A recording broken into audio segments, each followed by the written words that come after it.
Hi, I'm Thibaut. I work in climate finance, helping nature-based projects get money. A few weeks ago, I traveled across Southeast Asia to see how it all works on the ground, meeting project developers, communities, and interviewing around 10 people on different climate finance mechanisms to fund their projects. So let's dive into this episode, the real cost of protecting nature.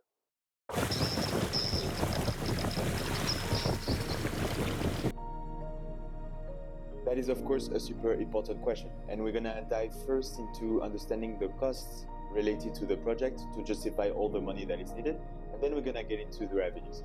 And for that, we're gonna use some screen sharing and some slides that might be pretty helpful to make sure that we understand everything.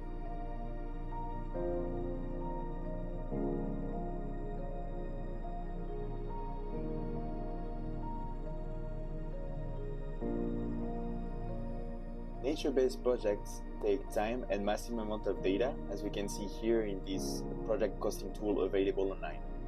Whether it's restoring mangroves or protecting forests, they involve many actors and strong governance, going from contract with landowners to agreement with governmental bodies. And the costs are significant. Developing methodologies, assessing additionality, all of this take years. And often, revenues also come much later, sometimes 4 to 5 years afterwards and after the first expenses. A good example to express the costs is also given by a recent study by Carbon Capital Lab in September 2025. In the survey, 54 project developers out of 74 answered the question, what's your biggest challenge with securing project finance? There were 7 responses in total, but they said that early project development costs and due diligence timelines were the biggest challenges. And that includes the cost of early project development, meeting due diligence requirements, maintaining operations during lengthy due diligence timelines, and implementing measures to mitigate risks, such as purchasing project insurance. Here, for instance, in the Caribbean, is a budget based on a 3-year approach done by a project developer, enough to generate the actions needed to protect around 300 hectares and recover 100 hectares of endangered mangroves, with the goal of unlocking 20,000 credits per year. We are going to dive into the 2 key components. We have here the ecosystem services fees, with for instance $4,000 paid per hectare for replanting.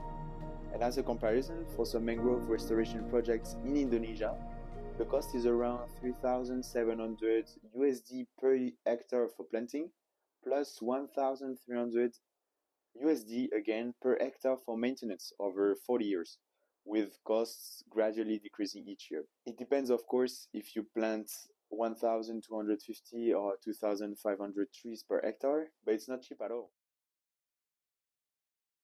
For the monitoring part, as we can see, the GIS, the pre-audit and acquisition of equipment cost a lot of money.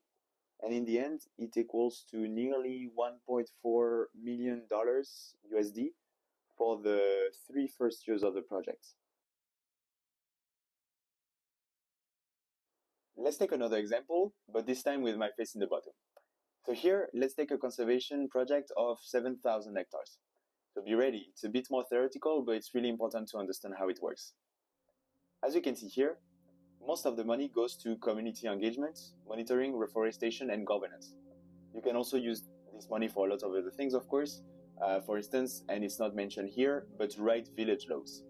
With this, you can prevent illegal fishing, co-design them with the communities, with genuine participation and benefit sharing that are written and that is agreed upfront.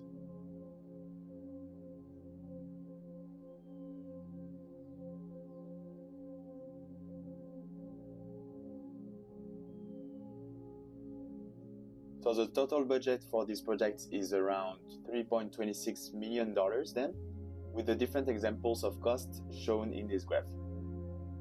So how do you cover that? Option 1, if a project relies only on a few revenue sources, like grants or CSR funding, which are usually one-off payments or short-term, it will never cover the full cost over 25 years. That's what we call a non-viable project, and that's the case for many nature-based initiatives today, unfortunately. But there is also another second option, that shows some mechanisms available to project developers. Of course, not all projects can combine everything, and you have other types of mechanisms that don't have the same proportion in all the revenues. But the key thing to understand here is that building financial viability through diversification is really key. And this is what we call stacking benefits, so combining complementary income streams to reach sustainability. And as you can see, carbon credits can represent a major part of that balance. Here is the overall picture, a mix of economical and ecological co-benefits. So roughly 58% of the total value can come from external revenues, as we can see here, and about 26% can come from internal activities. So then the real challenge is to generate those benefits early enough to keep people engaged on the ground. You can see it even better here, and don't hesitate to pause if you want to take a closer look. So with this, you understand why many NGOs and project developers need to secure early stage funding through grants, CSR funding, or philanthropy to make sure this project can actually even start. Because there are many people involved in implementing a project at the beginning, and you of course have to pay all of them. Here are some type of positions with 50 people for 9 mangroves and terrestrial projects. And it's even more urgent to get the money fast, since those projects take time to build. For example, for carbon credit projects, it can take up to 7 years before you finally start receiving revenue. So you better prepare yourself before when you are a project developer, sometimes with bringing your own capital. From what I've seen, there are different ways to start your nature-based projects.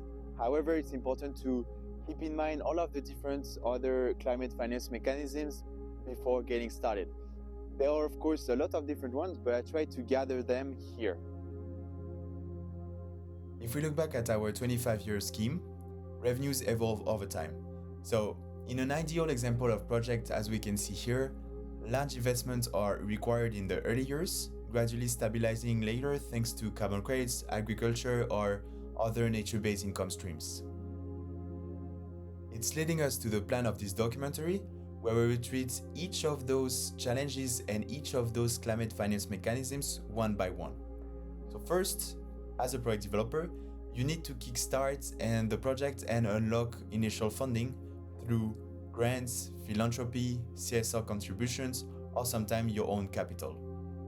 Next, you work on ensuring both internal and external economic viability by developing sustainable income streams such as cash crops, agroforestry, ecotourism, or if you want, and if it's possible, carbon or biodiversity credits.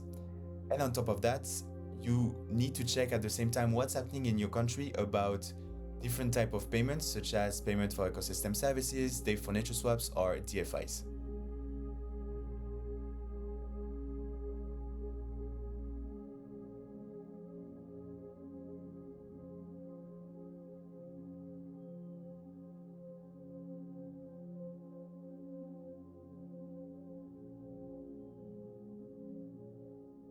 So now we've seen why nature-based projects are expensive to start and why early funding is absolutely critical. Without it, most projects simply never get off the ground. In the next episode, we are going to look at these questions then. Where can nature projects actually get their first dollars? How, as a project developer, you can access them, and how, as a company, you can help.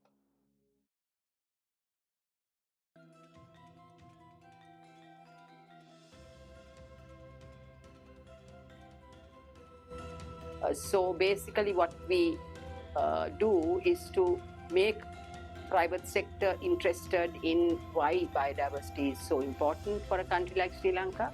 Also looking at funding sustainability rather than just grants and short-term injections of funding. But I learned later that part of the money ended up directly in the village chief's pocket.